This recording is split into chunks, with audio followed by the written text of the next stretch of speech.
बिस्मिल्लाहिर्रहमानिर्रहीम। आज के हमारे लेक्चर में हम लोग प्रॉपर्टीज़ ऑफ रियल नंबर को डिस्कस करते हैं। तो सबसे पहले जो हमारे पास प्रॉपर्टीज़ है, properties of real number with respect to addition. तो एडिशन का मतलब है कि जो भी प्रॉपर्टी आपके पास आएगा उसमें हम लोग प्लस करेंगे। तो सबसे पहले हमारे पास है क्लोजर प्रॉपर्टी। क्योंकि यहाँ हम लोग एडिशन की बात कर रहे हैं तो इसका मतलब है जो चीज़ भी यहाँ हम लोग पढ़ेंगे उसमें हम लोग प्लस करेंगे। तो क्लोजर प्रॉपर्टी कहता है कि फॉर एग्ज़ाम्पल आपके पास कोई भी दो रियल नंबर हों, वो दोनों रियल नंबर मतलब कोई भी दो रियल नंबर हों 2 और 3 बिलोंग्स टू R। तो अगर उनको हम लोग सम करें तो हमारे पास सम क्या आ जाएगा, 5 आएगा। तो 5 भी हमारे पास रियल नंबर से बिलोंग करता है। देखो हम लोग देखा 2 और 3 2 एंड 3 भी हमारे पास रियल नंबर हैं, उनको हमने सम किया, आंसर 5 आया, वो भी रियल नंबर है। तो ये कहता है कोई भी दो रियल नंबर हों उनको अगर हम लोग सम करें तो हमारे पास उनका सम भी क्या होगा, रियल नंबर ही होगा। फिर हमारे पास सेकंड है कम्यूटेटिव प्रॉपर्टी। देखो कम्यूटेटिव प्रॉपर्टी एसोसिएटिव प्रॉपर्टी को हम लोग ऑलरेडी अपने 7th क्लास के चैप्टर नंबर 1 में डिस्कस कर चुके हैं। यहाँ हम लोग देखें कम्यूटेटिव प्रॉपर्टी कहता है कि तरतीब कोई हैसियत नहीं रखता है, चाहे आप 2 + 3 करोगे चाहे 3 + 2 करोगे, आपके पास आंसर क्या होगा, हमेशा सेम आएगा। यानी अगर मेरे पास 2 और 3 बिलोंग्स टू रियल नंबर हों और उनको मैं किसी तरतीब में सम करूं, चाहे 2 + 3 करूं चाहे 3 + 2 करूं, मेरे पास आंसर 5 आएगा, दोनों इक्वल होंगे। तरतीब का कोई वो नहीं है, मतलब जिस तरतीब से आप लिखें आपके पास आंसर क्या आ जाएगा, सेम आएगा। तो उसको हम लोग बोलते हैं कम्यूटेटिव प्रॉपर्टी। क्योंकि यहाँ हम लोग एडिशन पढ़ रहे हैं तो इसलिए हम लोग प्लस कर रहे हैं। फिर हमारे पास है एसोसिएटिव प्रॉपर्टी। एसोसिएटिव प्रॉपर्टी कहता है कि आपके पास अगर 3 नंबर हों, for example 3, 4 and 5 belongs to R, कोई भी रियल नंबर्स पे इनका ताल्लुक हो, तो अगर इनको मैं प्लस करूं 3 + 4 + 5 3 + 4 + 5, इनको किसी भी अगर मैं यहाँ सबसे पहले यहाँ आप देखें अगर मैं 3 और 4 को प्लस करूँ या सबसे पहले, यानी आप पहले अगर लास्ट 2 को प्लस करोगे फिर फर्स्ट के साथ प्लस करोगे, चाहे आप शुरू वाले 2 को प्लस करोगे फिर तीसरे के साथ प्लस करोगे, आपके पास आंसर क्या आएगा, सेम आ जाएगा। यहाँ हम लोग सबसे पहले क्या कर रहे हैं, 4 और 5 को प्लस कर रहे हैं तो हमारे पास क्या आ जाएगा, 9। यहाँ हम लोग क्या कर रहे हैं, यानी यहाँ हम लोग ने लास्ट 2 को प्लस किया फिर फर्स्ट वाले के साथ प्लस करेंगे, और यहाँ हम लोग क्या करेंगे, शुरू वाले 2 को प्लस करेंगे। तो 4 और 3 7 हो जाएगा, फिर उसके साथ आपने फिर 5 को प्लस करना है। यहाँ देखो हमने लास्ट 2 को प्लस किया, 7 आया, फिर उसको फर्स्ट के साथ प्लस करेंगे, हमारे पास आंसर ये 9 होगा। 4 और 5 = 9। तो 9 और 3 हमारे पास क्या आ जाएगा, 12 होगा। और यहाँ आप देखें यहाँ हम लोगों ने शुरू वाले 2 को प्लस किया फिर लास्ट वाले के साथ प्लस किया 7, और देखो दोनों आंसर इक्वल आए। तो एसोसिएटिव प्रॉपर्टी कहता है आपके पास 3 नंबर हों, जिस नंबर से पहले प्लस करोगे आपके पास आंसर सेम आएगा। एडिटिव आइडेंटिटी, अभी देखो एडिटिव एड से निकला है, इसका मतलब है कि प्लस करना। आइडेंटिटी का मतलब है कोई एक नंबर, अभी कोई एक नंबर ऐसा है जिसकी प्लस करने से आंसर में कोई चेंजिंग नहीं आता है, ये कहता है उसको हम लोग एडिटिव आइडेंटिटी बोलते हैं। ये एक नंबर है जिसके प्लस करने से आंसर में कोई चेंजिंग नहीं आएगा, तो हम लोग जानते हैं वो नंबर हमारे पास क्या है, 0 है। ज़ीरो को चाहे आप 3 के साथ प्लस करोगे भी आपके पास 3 आ जाएगा, चाहे 3 को 0 के साथ प्लस करोगे 3 आएगा। आपके पास आंसर को एडिटिव देखो कह रहा है, तो एडिटिव का मतलब है कि ऐड करने में प्लस में, आइडेंटिटी का मतलब है एक ऐसा नंबर है जो प्लस करने पे आंसर को चेंज नहीं करता है। तो हम लोग क्या जानते हैं, ज़ीरो हमारे पास क्या है, एडिटिव आइडेंटिटी है, वो नंबर है जिसको प्लस करने पे कोई असर नहीं होता है। फिर हमारे पास है एडिटिव इनवर्स। अभी देखो यहाँ एडिटिव कह रहा है, तो एडिटिव का मतलब है हमारे पास प्लस करना, और ये इनवर्स का कह रहा है तो इनवर्स का मतलब है उसका अपोजिट, उलट। तो हर नंबर का एक उलट होता है एडिटिव में, मतलब हर नंबर का एडिटिव इनवर्स होता है।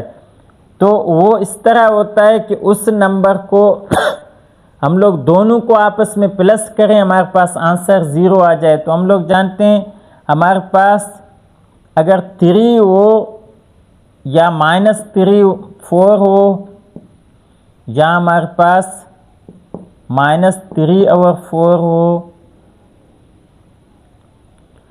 तो इनको आप देखें या हमारे पास +5/6 हो। इन सब नंबरों का एक नंबर ऐसा होगा जब उनको हम लोग उसके साथ प्लस करेंगे हमारे पास आंसर 0 आएगा। अभी देखो ये 3 है, तो इसको हम लोग -3 करें, हमारे पास आंसर क्या होगा, 0 होगा। इसी तरह हमारे पास ये -4 है, तो इसको हम लोग +4 करें, हमारे पास आंसर 0 होगा। ये -3/4 है, इसको हम लोग +3/4 करें, हमारे पास आंसर 0 हो जाएगा। और ये 5/6 है, तो इसको हम लोग -5/6 करें, तो हमारे पास आंसर क्या हो जाएगा, 0 होगा। तो हर नंबर का एक अभी देखो 3 आए तो उसका -3 आया, -4 है तो उसका 4 आया, मतलब एडिटिव इनवर्स। और -3/4 था तो उसका 3/4 आया, -5/6 था तो उसका -5/6 आया। तो सिंपली आपने एडिटिव इनवर्स में साइन चेंज करना है और कुछ नहीं करना है। आपसे कोई पूछे 3 का एडिटिव इनवर्स क्या है, तो 3 का साइन चेंज होगा, -3 आ जाएगा। 4 का क्या है, +4 है। तो एडिटिव आइडेंटिटी हर नंबर, एडिटिव इनवर्स हर नंबर का एक उलट ऐसा होता है जिसको जमा करने से 0 होगा। तो इसका सिंपल तरीका है, अगर जहाँ भी आपसे पूछे कोई नंबर, यानी फॉर एग्जांपल 3 पूछे, इसका एडिटिव आइडेंटिटी क्या है, तो आपने सिंपली खाली साइन चेंज करना है, एडिटिव आइडेंटिटी आ जाएगा। 3 का -3, -4 का 4, -3/4 का +3/4 और 5/6 का। देखो सिंपली यहाँ अगर -3/4 था तो इसका एडिटिव इनवर्स में सिंपली आपने साइन चेंज किया, माइनस था प्लस किया, यहाँ प्लस था तो आपने माइनस किया। इसी तरह अगर हम लोग मल्टीप्लिकेशन में देखें properties of real number with respect to multiplication, तो सबसे पहले क्लोजर प्रॉपर्टी वही है, यानी अगर हमारे पास 2 और 3 अगर बिलोंग्स टू रियल नंबर हों तो इनको अगर हम लोग मल्टीप्लाई करें आंसर आएगा 6। 6 भी हमारे पास क्या है, देखो रियल नंबर है। अगर 2 और 3 को हम लोग देखें रियल नंबर है, इनको मल्टीप्लाई करें, उनका रिजल्ट जो भी आ जाए वो भी आपके पास एक रियल नंबर है।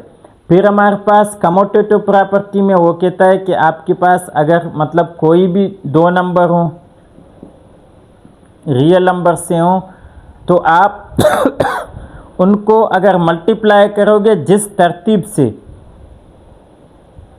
आप देखो अगर 2 × 3 करोगे या 3 × 2 करोगे, आपके पास आंसर क्या आएगा, दोनों सूरतों में 6 आएगा। तो ये कहता है मल्टीप्लिकेशन में आर्डर की कोई हैसियत नहीं है, चाहे आप 2 × 3 करोगे चाहे 3 × 2 करोगे। इसी तरह हमारे पास अगर 3 नंबर हों 2, 3 एंड 4 बिलोंग्स टू R, तो इनको अगर हम लोग मल्टीप्लाई करें यानी 2 × 3 × 4, या हम लोग यानी 2 × 3 × 4, या हम लोग यहाँ क्या करें शुरू वाले 2 को मल्टीप्लाई करें फिर तीसरे के साथ मल्टीप्लाई करें, या लास्ट वाले 2 को मल्टीप्लाई करें फिर पहले के साथ मल्टीप्लाई करें, हमारे पास आंसर में कोई वो नहीं होगा। देखो 3 × 2 करोगे 6 आ जाएगा, यहाँ 2 को इसी तरह लिखोगे लास्ट वाले 2 को मल्टीप्लाई करोगे 12 आ जाएगा, 6 × 4 24 आ जाएगा, 12 × 2।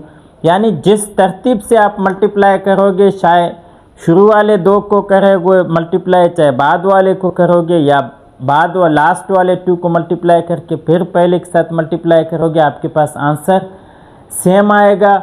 अभी मल्टीप्लिकेटिव हम लोग जानते हैं मल्टीप्लाई में आइडेंटिटी हमारे पास मतलब एक ही नंबर ऐसा आए जिसको मल्टीप्लाई करने से रिजल्ट पे कुछ फर्क नहीं पड़ता है। तो हम लोग जानते हैं हमारे पास अगर मैं 1 × 3 करूं तो मेरे पास 3 आ जाएगा, या 3 × 1 करूं तो देखो ये 1 है, 1 पे आप देखें आपने मल्टीप्लाई किया, आपके पास आंसर पे कुछ फर्क नहीं आ रहा है, तो मैं कहूँगा ये जो 1 है मेरे पास मल्टीप्लिकेटिव आइडेंटिटी है। मल्टीप्लिकेटिव आइडेंटिटी सिर्फ एक नंबर होता है जो ऐसा हो जिसको मल्टीप्लाई करने से आंसर में कोई फ़र्क नहीं आता है, तो मल्टीप्लिकेटिव आइडेंटिटी मेरे पास 1 है। 1 को किसी भी नंबर के साथ मैं मल्टीप्लाई करूं रिज़ल्ट को चेंज नहीं करेगा। यहाँ इसी तरह मल्टीप्लिकेटिव कह रहा है तो इसका मतलब है कि आपके पास मल्टीप्लाई करना है। इनवर्स मतलब उलट, कहता है मल्टीप्लाई में हमारे पास जो उलट है वो क्या है, हर नंबर का एक उलट नंबर होगा, उसको हम लोग अगर उसके साथ मल्टीप्लाई करें हमारे पास आंसर 1 आ जाएगा। तो मल्टीप्लिकेटिव देखो एडिटिव इनवर्स में हमने बोला साइन पर चेंज करना है। मल्टीप्लिकेटिव इनवर्स में अगर मैं यहाँ लिखूँ, ये मतलब 3 लिखूँ, 3/4 लिखूँ, -2/4 लिख लूँ तो इनका अगर मैं किसी चीज़ के साथ मल्टीप्लाई करूँ मेरे पास आंसर 1 आ जाए। अभी देखो मैथ के रूल के मुताबिक यहाँ 1 लिखा है, उस 1 को मैं खुद नहीं लिखता हूँ। तो ये देखो 3 है, इसको अगर मैं 1/3 के साथ मल्टीप्लाई करूँ मेरे पास आंसर क्या आ जाएगा, 1 होगा। 3 के साथ कैंसिल हो जाएगा। इसी तरह मेरे पास ये 3/4 है, तो इसको मैं 4/3 के साथ मल्टीप्लाई करूँ मेरे पास आंसर 1 आ जाएगा। ये 1 के साथ कैंसिल हो जाएगा, ये 3 के साथ। इसी तरह -2/4 है, इसको मैं -4/2 के साथ अगर मल्टीप्लाई करूं तो ये दोनों कैंसिल हो जाएंगे, 2 के साथ कैंसिल हो जाएगा और मेरे पास बचेगा -+1। तो आपने देखा कि 3 का मल्टीप्लिकेटिव इनवर्स क्या था, हर नंबर का अलग मल्टीप्लिकेटिव इनवर्स होता है, -1/3। और 3/4 का क्या था, 4/3 है। -2/4 का क्या था, -4/2। तो अभी आपने देखना है मल्टीप्लिकेटिव इनवर्स में अगर ये सीधा है तो आपने सिंपली इसको मतलब इस तरह उल्टा करना है, बस आपके पास मल्टीप्लिकेटिव इनवर्स आ जाएगा। देखो ये 3 था तो हमने 1/3 किया, 3/4 था तो 4 ऊपर गया, माइनस अगर वो माइनस वापस आएगा, सिर्फ आपने उल्टा करना है। यहाँ 2/4 था, माइनस उसी तरह आया 4/2 के लिए। तो सिंपल चीज़ है, मल्टीप्लिकेटिव इनवर्स के लिए आपने उसको खाली उल्टा करना है, डिनोमिनेटर को नोमिनेटर में चेंज करना है, नोमिनेटर को डिनोमिनेटर में, जो साइन दिया है वही आएगा। और एडिटिव के लिए आपने सिंपली एडिटिव इनवर्स के लिए सिंपली उसके साइन को चेंज करना है, अगर प्लस से माइनस करो, माइनस से तो प्लस कर लो।